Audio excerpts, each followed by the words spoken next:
होली के दिन 2 वर्षीय बच्ची कंचन अपने पिता मुकेश के साथ फाग देखने घर से निकली थी। इसी दौरान तांत्रिक हेमराज और ननकू ने देवी को प्रसन्न करने और सिद्धियां प्राप्त करने के उद्देश्य से बच्ची का अपहरण कर लिया।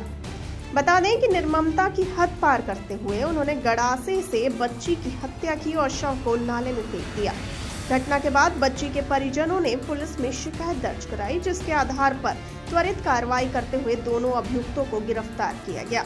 जांच में यह तथ्य भी सामने आया कि तांत्रिक इससे पहले भी बच्चों की बलि दे चुका था। अदालत ने अभियुक्तों को भारतीय दंड संहिता की धारा 363 अपहरण, 302 हत्या और 201 सबूत मिटाने के तहत दोषी करार दिया। सहायक शासकीय अधिवक्ता कल्पना पांडे ने बताया कि यह फैसला न्यायपालिका के अपराधियों के खिलाफ सख्त रुख को दर्शाता है। आज हमारे यहाँ जो भी फैसला हुआ है बहुत ही शानदार फैसला हुआ है, क्योंकि अभियुक्तगण जिनको सजा सुनाई गई थी वो तांत्रिक थे और तंत्र विद्या जगाने के लिए छोटे छोटे बच्चों को किडनैप करके उनकी बलि दे देते थे। और ये घटना नंदापुर गांव बिंदकी थाने की है। वहां पर मृतिका 2 वर्ष की थी कंचन, वो फाग देखने 5 बजे शाम को गई थी।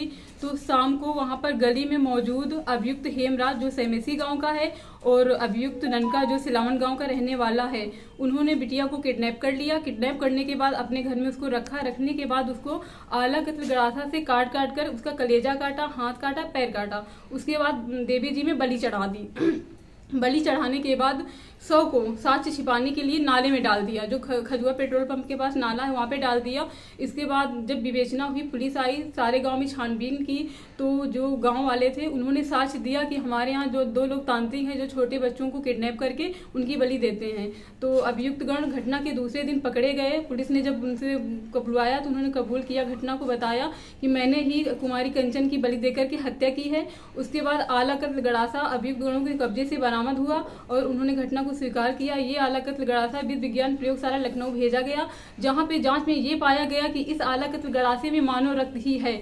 अभियुक्त गणों को 363 में 5 वर्ष की सजा और 3000 रुपए का जुर्माना दिया गया और अभियुक्त गणों को 302 आईपीसी में आजीवन कारावास व 20,000 को जुर्माना लगाया गया तथा धारा 201 आईपीसी में 5 वर्ष का कारावास तथा 10,000 रुपया जुर्माना लगाया गया।